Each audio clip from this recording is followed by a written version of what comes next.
బంజారాహిల్స్ పెద్దమ్మ గుడి. తెలంగాణ రాష్ట్రంలో కాంగ్రెస్ పార్టీ అధికారంలోకి వచ్చిన తర్వాత పూర్తిగా అన్ని ప్రాంతాలలో దేవాలయాల మీద దాడులు విపరీతంగా పెరిగినాయి. ఒక దేవాలయం మీద దాడి మర్చిపోక ముందే ఇంకో దేవాలయం మీద దాడి జరుగుతూ ఉన్నది. ఎవరికి అడ్డు రాని ప్రజలందరూ ఆరాధ్య దైవంగా భావించి ప్రతి సంవత్సరం బోనాల పండుగ నిర్వహించుకునేటువంటి బంజారాహిల్స్ పెద్దమ్మ గుడిని కూల్చాల్సిన అవసరం ఏమొచ్చింది కాదు. ప్రభుత్వానికి అధికారులకు భయం లేదు. చూపడతాం మేము కూడా ప్రభుత్వానికి. హిందూ దేవాలయాన్ని కూల్స్తే ఏ విధంగా పరిణామాలు ఉత్పన్నమవుతాయో ఇలా బంజారాహిల్స్ పెద్దమ్మ గుడి కూలట్టిరు కదా. ఇలా హిందూ సమాజం అంతా ఒకటైంది. వేలాది మంది యువకులు ఇలా బంజారాహిల్స్ పెద్దమ్మ గుడి కోసం ఉద్యమం చేయడానికి సిద్ధంగా ఉన్నారు. ఇవాళ ప్రభుత్వం సమాధానం చెప్పాలి. ఎవరైతే గుడిని కూల్చారో ఫస్ట్ అధికారులు సస్పెండ్ అయ్యండి ఫస్ట్. అరే ఇదే ఇంకా వేరే మతాలకు సంబంధించి కూర్చోద్దాము మీకుందా?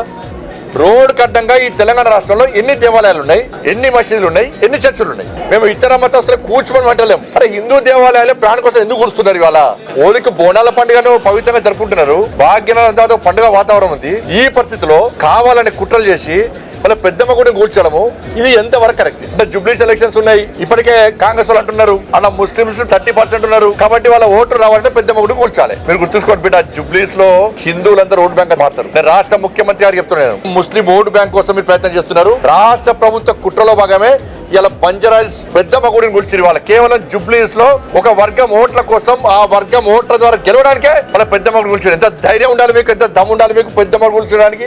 మేం చేస్తాం ఇవాళ 80% ఉన్న హిందువుల ఓటు బ్యాంక్ మారుస్తాం. మేము ఈ పెద్దమ్మ గుడి సాక్షి చెప్తున్నాం. మేము 80% ఉన్న హిందువుల ఓటు బ్యాంక్ మారుతాం. కాంగ్రెస్ పార్టీ పెద్దమ్మ గుడిని కూల్స్తే ఏ విధంగా గుణపాఠం హిందూ సమాజం చెప్తుందో వాళ్ళ చూపడానికి హిందూ సమాజం సిద్ధంగా ఉంది. ఖబర్దారుగా రాష్ట్ర ప్రభుత్వాన్ని చేరుస్తున్నాను. ఇది మంచి పద్ధతి కాదు. రాష్ట్ర ముఖ్యమంత్రి క్షమాపణలు చెప్పాలి. దీని మీద సంబంధిత అధికారులను వెంటనే సస్పెండ్ చేయాలి.